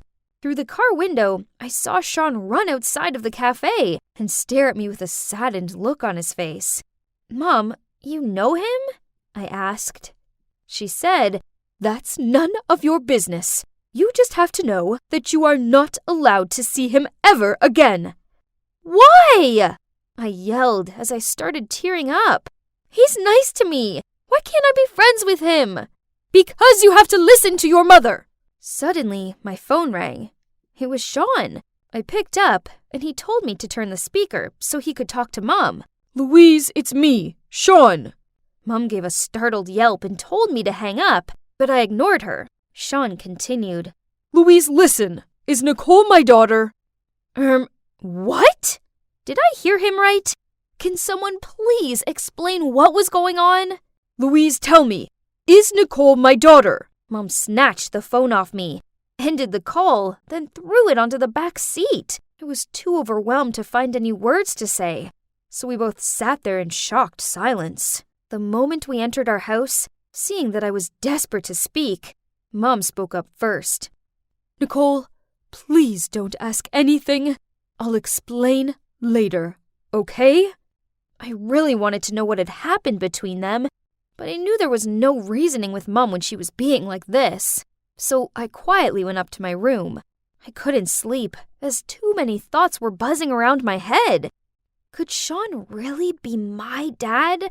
I mean, I'd never met my real dad, and whenever I asked Mom about him, she got super defensive. Mom and Sean clearly had history. So what if we're actually related? Unsurprisingly, I couldn't concentrate in school. I kept on yawning in class and playing over yesterday's events over and over in my head. When school's out, to my surprise, Sean was waiting for me at the school gate. We went to a coffee house, and there he told me the truth. Back in high school, I fell in love with my classmate. After a while, she suddenly told me she was pregnant and broke up with me. I definitely wanted to support and care for both of them, but she refused, then moved away. The last thing she told me was to stay away and never ever look for them. Before I had time to process his words, he smiled at me and continued. Nicole, I believe that you're my daughter. But first, we need to talk to your mom and have her clear this up. Whoa, this was a lot to take in. But at the same time, it was also pretty awesome. I was so happy I had a father. And better still, it was Sean. I took Sean to my house to talk to Mom, but just as we stepped inside, I got a message from Olivia. Check your social media. Cynthia's just posted something about you. Oh no! There was a photo of me getting into Sean's car with the caption, Need tips on getting a sugar daddy? Ask Nicole. I freaked out. Now, thanks to Cynthia, everyone would misjudge me and make fun of me. I was so furious that when Mom walked over, I couldn't hold it in anymore. This is all your fault! Now everyone believes lies about me, and it's all because you won't tell me the truth. Mom gave me this hurt look, sighed, and softly said, You're right. I do owe you both the truth. Then she turned to Sean. when I told you I was pregnant, that was a lie. What? How could she lie about something like that? I didn't want to be with you anymore, but I was too scared to break up with you decently. So I made that story up, believing that it'd scare you away. But when you said you'd stick around and support us both, I panicked. So I moved away to college and found a new boyfriend. Then I fell pregnant with Nicole. But this boyfriend wasn't ready to be a father, so he abandoned us both. As I tried to absorb this new information, I found myself feeling an overwhelming sense of disappointment. Perhaps Sean felt the same, as he muttered out, I can't be around you right now. Goodbye, Louise. Then he left. My world had come crashing down around me. I didn't know what to do or say, so I just locked myself in my room and sat there in silence. A few days later at school, Olivia came running over to me and blurted out, Have you heard? Cynthia's been suspended for spreading false rumors about people. Now everyone knows that she's a liar. Well, I'm glad everyone knows, but honestly, Cynthia and her fake stories didn't really bother me anymore. I had bigger things to worry about, like Sean. I hadn't heard anything from him since Mom's confession, and I really hoped he was okay. Then, a week later, Sean texted me. Nicole, I care for you as if you were my own daughter. I don't want to lose you from my life. There's more. I've done some research, and I've found your dad. If you want, I'll take you to meet him. Gulp! I was finally going to meet my real dad. On the way there, Sean lightened me up chatting about guitars and tuning on Joy Division. It was so good to have him back in my life. I guess it's normal for kids who don't know a parent to imagine what they'd be like, right? Well, when I came face to face with my real dad, the reality didn't match my expectations. I showed him a photo of me and Mom, and he denied ever knowing her and slammed the door in my face. Ouch. Sean made sure I was okay, then drove me back. The moment I arrived home, I flung myself on the couch and cried into the cushion. He must have filled Mom in on what had happened, as she rushed over to me. Honey, I'm so sorry. It's all my fault, because I'm a coward who couldn't deal with my own issues. But things will be different from now on. I promise. Then Sean knelt down next to me. Nicole, I meant what I said before. I view you as a daughter. And if it's okay with your mom, I'd love to be your dad. Mom nodded her head and said, Yes, if that's what Nicole wants. I leaped up and hugged them both. At that moment, I realized I don't care if my biological dad didn't want to know me. I didn't need him, as I already have Mom and Sean. Now, my mom has learned to be brave and confront her problems, instead of running away from them. She now co-parents me with Sean, and even though they aren't back together, they are great friends. And you know what? I've never been happier. I was wandering in the forest edge to amuse myself when I realized I got totally lost. What's that sound? All of a sudden, a blur of golden and black spots leaped towards me. I'm doomed! Guys, I'm here in Africa on vacation to support my parents with their new reality show. Oh, duty calls. See you later, Moaz. Hi, I'm Vivian, an influencer from Aachen, Germany. My mom and dad are actors, which does have some perks. They gave me everything I wanted. Branded clothes, supercars, fancy phones. Except for one thing. Their time. Christmas, birthdays, graduation ceremony, whatever the occasion, they missed it. My friends thought I had the perfect life, but my only wish was to be picked up at school by my parents once. I was hoping this trip would be different, but it seems nothing has changed. They seem to have forgotten about their daughter's presence. Duh. That's why I always had to rely on strangers' attention, like this. Being here alone was so boring, so I decided to amuse myself by live streaming in the forest edge. Hey viewers! Oh crumbs, I only have one signal bar. Hang on. Looks like I wandered further than I meant to. No worries. What's that sound? All of a sudden, a blur of golden and black spots leaped towards me. I'm doomed! I still haven't eaten caviar pizza, and I still don't own a Gucci bag in every color! I haven't even become prom queen! I can't die! Wait, were my eyes deceiving me? Or was the leopard really knocked out by some jungle guy swinging on a vine? Oh boy, he sure does resemble Tarzan. Beautiful! Thank you?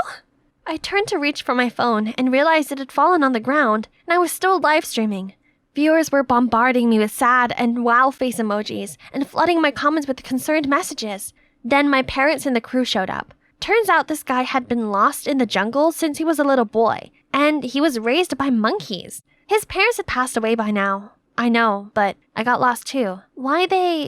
Then, Mom and Dad announced that they'd bring this jungle boy home under the guise of being charitable. Pfft, wasn't it for publicity? They named him Taz and gave him a makeover. Well, at least they tried to. All the suits he tried on tore, as he was way too muscly. It took an entire box of candy bars to make him agree to shave, and he still refused to cut his hair. He could only speak a limited number of words and sentences he remembered from being a kid, so Mom and Dad had to hire a tutor to teach him to read and write, which was me. He hated living in the house, and after several occasions where he climbed out of the window and slept in the garden, my parents built him an amazing jungle zone room. But then he kept me awake all night with his incessant ape howling noises. My parents even brought him to their shows, and all they talked about every day was Taz this, Taz that, which made me feel like an outsider. This was really hard for me, but I tried to be patient. Then one day, my parents told me the worst news ever. Taz is going to come to school with you as your bodyguard. We don't have time to do it. At least this time we'll know you'll be safe. What? But I don't need a bodyguard! Especially not one that can't even speak properly. Taz knows basic conversation now. I don't see the problem. So the next day, Taz started to stick to me. I set some ground rules. He had to stay 10 feet away from me at all times, and he wasn't allowed to mutter a single word to me. Thankfully, Mia, my bestie, was there to provide some normality to the freak show that was currently my life. Coffee for the hottie. Don't drink. Me test first. Taz say safe for V to drink. Yummy! Then I quickly explained everything to her. He's kinda hot, in a wild way. Don't you dare say that again! But later, despite my rules, Taz stuck to me like glue. Parents told Taz must guard V. Worst of all, the other students treated him like a celebrity. They took his photo, asked him dumb questions which caused traffic congestion in the hall. He immediately ran up the wall like a ninja to escape the crowd, making them even more excited and chase after him. That night, I checked my Instagram and was excited to see that I was only 2K followers away from 500K. Yahoo! Then an account caught my eye. That dude even has a fan page? For real? He stole my parents, my school popularity, and now he's trying to steal my followers too? What's with these crazy people? Why are they all so obsessed with him? At least there still exists a normal person, and handsome as well. Yeah, my Henry. I've secretly liked him for years, but even this sassy Instagram queen has a weakness. Just looking at him made my legs shake, so I admired him in secret. The next day, I was sneakily putting letters and gifts on Henry's desk when Taz interrupted. Why we do that? It's for love. When you really like someone, you show them with romantic gestures. Okay, it's like giving your last morsel of food to someone even though you're extremely hungry. Got it? Seeing as Taz was huge, it was no surprise he was soon asked to join the basketball team. Guess who else was on it? Yep, Henry. So I've got an idea. Maybe Taz was my way of getting closer to him. I asked Taz to give Henry a soda, but Taz accidentally shook it too hard. So when Henry opened it, he got totally soaked. Then I told Taz to support Henry during the match, but Taz was so into the game that he accidentally pushed Henry's pants down, revealing his Hello Kitty underwear. Everyone laughed at him, and he was so humiliated that he ran off the court. After the match, Taz came to me saying he was sorry, then continued, Taz not like Henry. I decided it was better to separate Taz and Henry before he ruined everything. All right, so I think it's best if you quit basketball. But Taz likes basketball. No big deal. I can ask my parents to build you a private basketball court and play with you?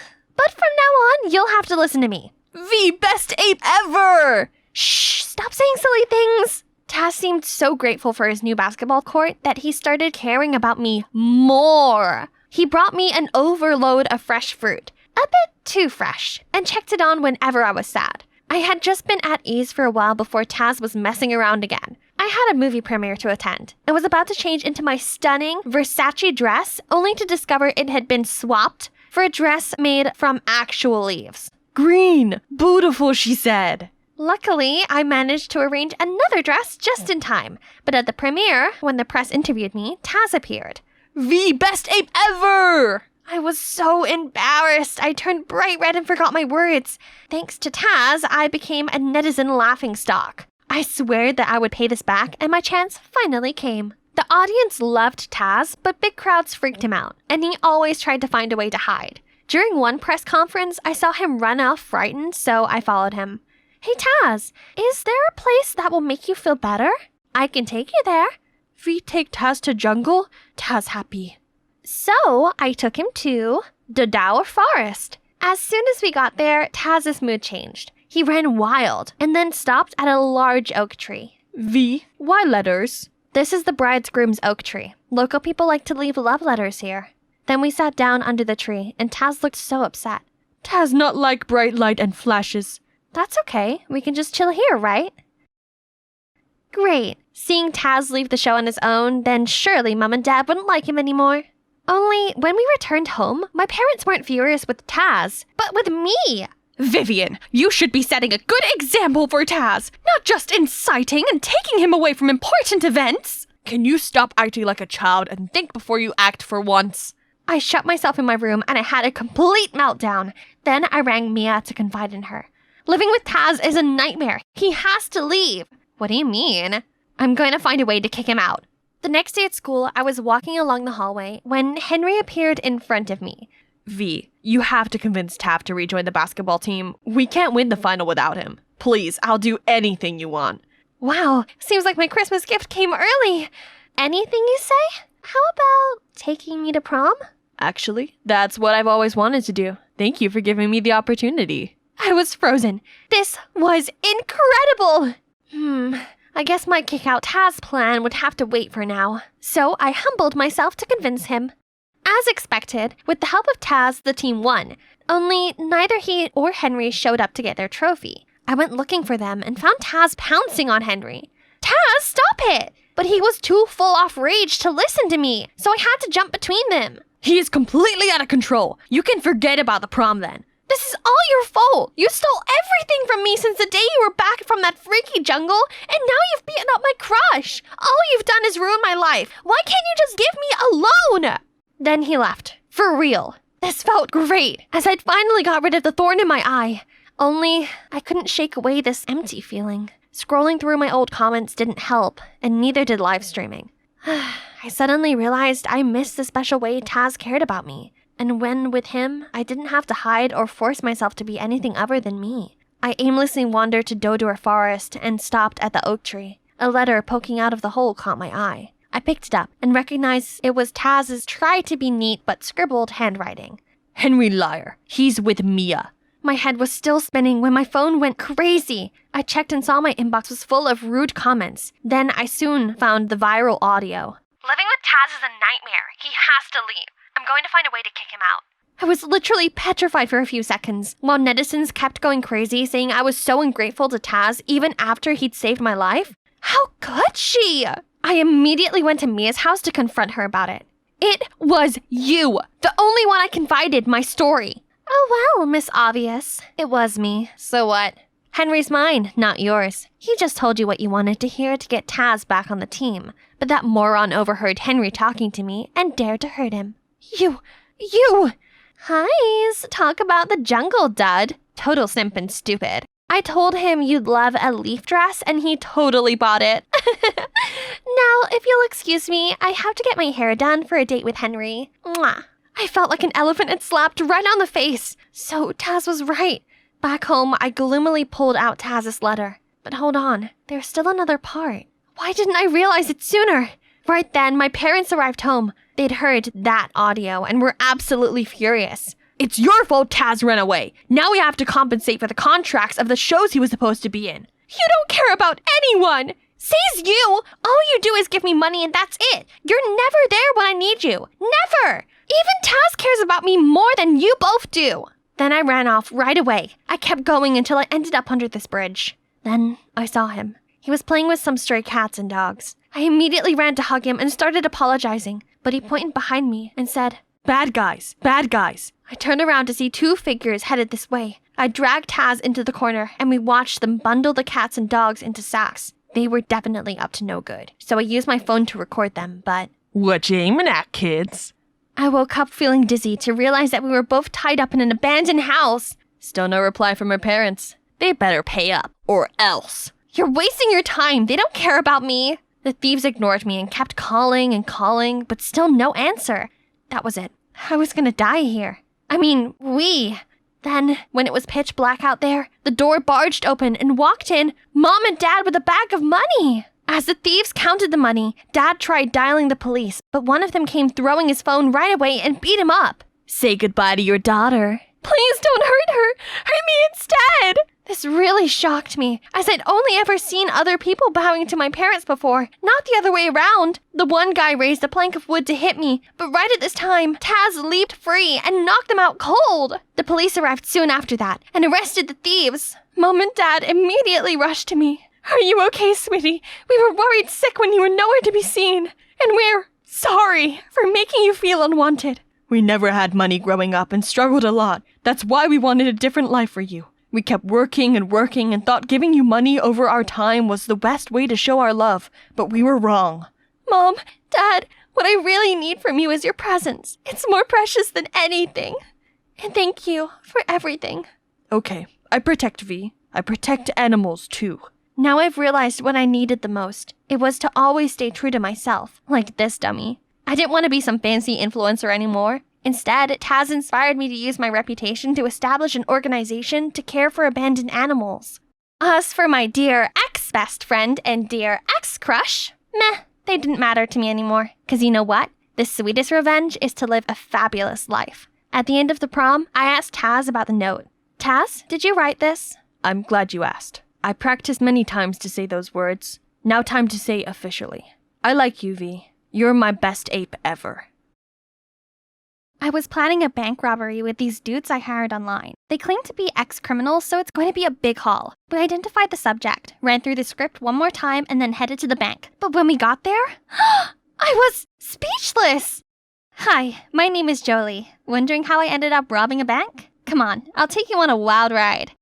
I come from a happy family with a mom and dad who always showered me with unconditional love. In fact, they were so perfect, I don't think they'd ever argued about anything. Growing up, I was taught to be a good person and prioritize school for future careers. I did just that, and they were so proud. But then one day, I came home to shocking news. Mom and Dad were getting divorced. But why?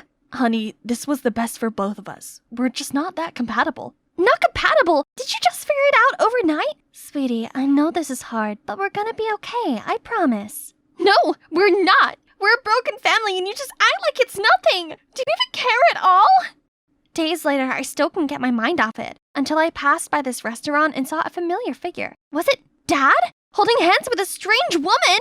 What the freak? Dad's been cheating on Mom?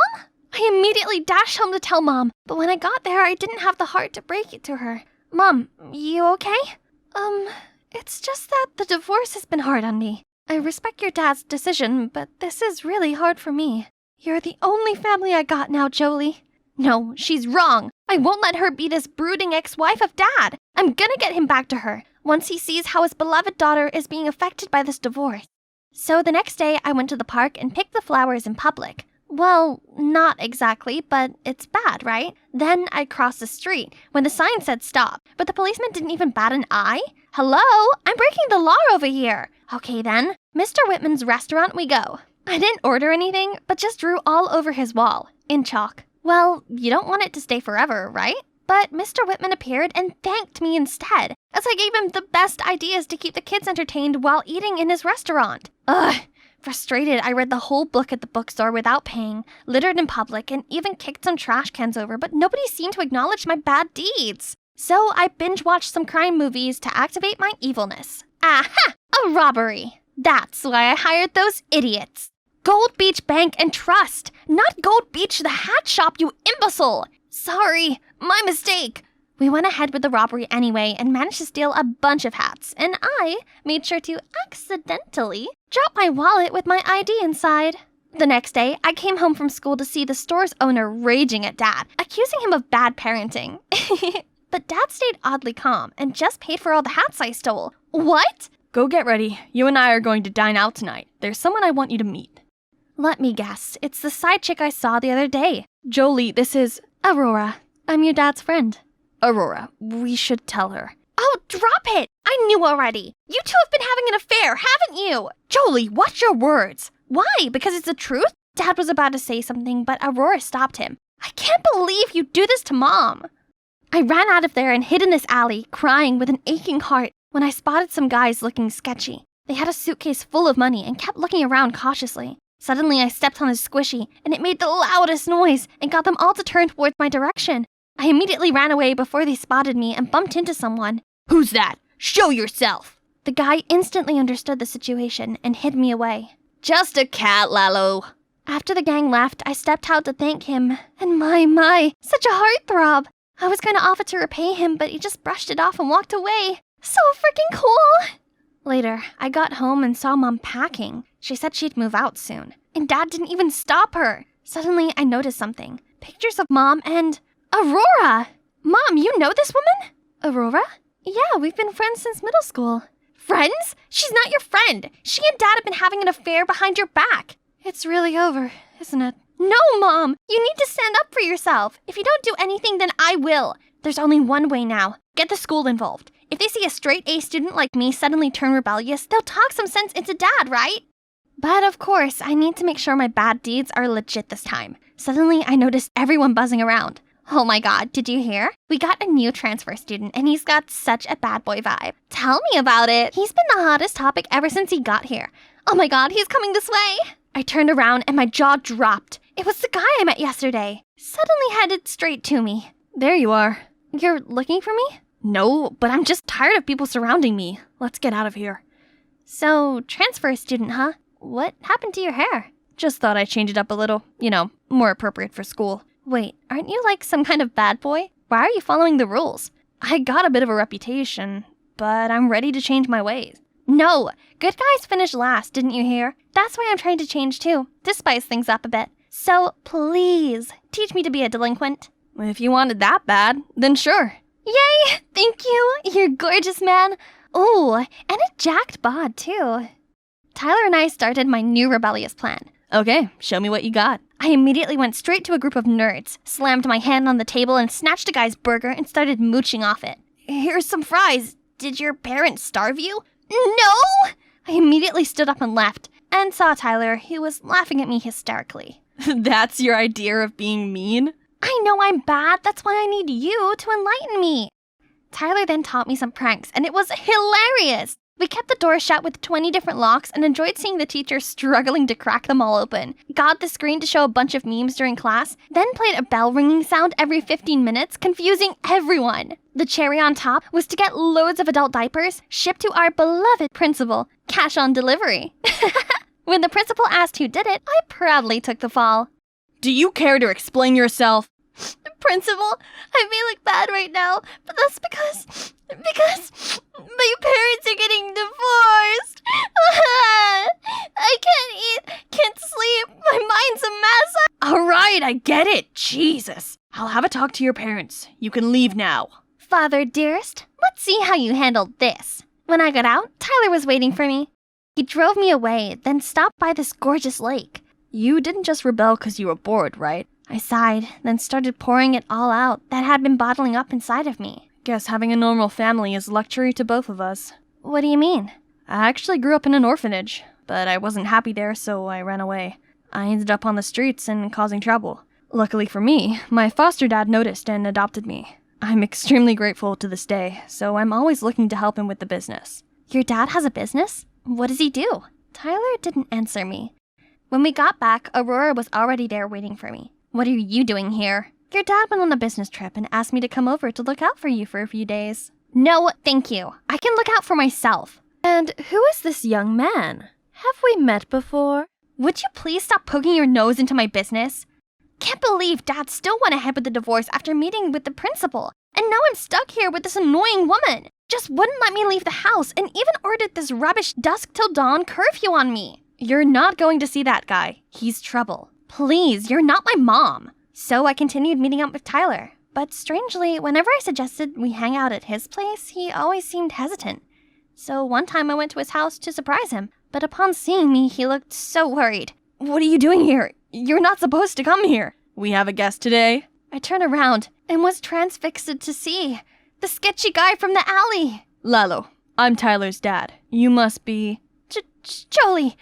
Oh, right, Jolie. Tyler told me lots about you. Come on in. Be my guest. But Tyler pulled me out of there. We stopped at a nearby park when he finally loosened up a little. That man was your foster dad? Yeah, I just couldn't tell you the truth. I'm afraid you wouldn't want me around anymore. That's not true. You don't get it. He's running an illicit business, and now he's asking me to take over. I know I'm deeply indebted to him, but I don't want to do anything illegal. Then don't. Just because he brings you up doesn't mean you have to do everything by his orders, especially breaking the laws, right? Tyler nodded, but still seemed troubled. That evening, Tyler was driving me back home when I suddenly saw a familiar face. I told him to drop me off there. Inside, Aurora was sitting side by side with a man, both looking all dressed up. Across the table was another person. What was she up to? I'm telling you, this pair of top-notch diamond rings is perfect for your wedding. Right. We only want the best for our wedding. Right, babe? Wedding? Those two? She's two-timing my dad. I quickly recorded their conversation and went home. Dad should be back tonight from his business trip.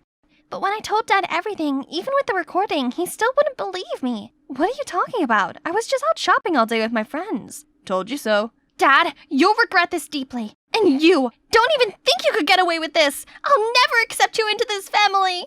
Tomorrow, the court will decide who I'm going to stay with. I know just what to do. I can't be in this house any longer. At the court, I stood up, to everyone's surprise, and spoke about how I got mistreated at home with Dad and Aurora, and asked to stay with my mom. The judge then asked Mom what she thought. I'm not so sure. Jolie should just stay with her dad.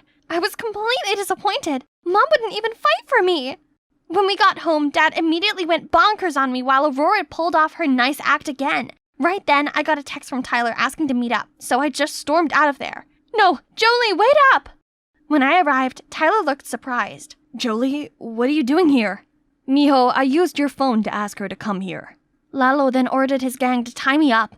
I was struggling to get away when someone rushed towards us. Lalo! Wait, Aurora? She knew this gangster?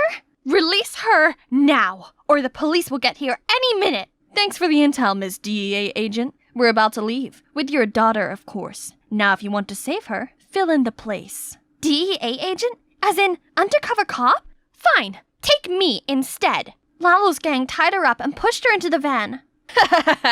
That's right. Boys, take this brat too. We can't spare any witnesses on the scene. We had a deal, Lalo. Really? Didn't ring a bell. He ordered Tyler to drive away while the police siren was getting louder. Suddenly, Tyler took a turn. What are you doing? That is not the way! While they were distracted, Aurora slipped out the multi-tools in her pocket and started cutting the ropes around my hands. I did the same to her. Tyler then made a sudden stop. Lalo and the gang lost his balance and fell to the floor. The police immediately surrounded the van and captured these criminals. Jolie, you were right. You didn't get hurt anywhere, right? Yeah, thank you for saving me. And I'm sorry for acting so rude. It's just, I'm not ready to move on from the divorce yet. Sweetie, there's something really important I want to tell you. I'm your biological mother. What are you saying?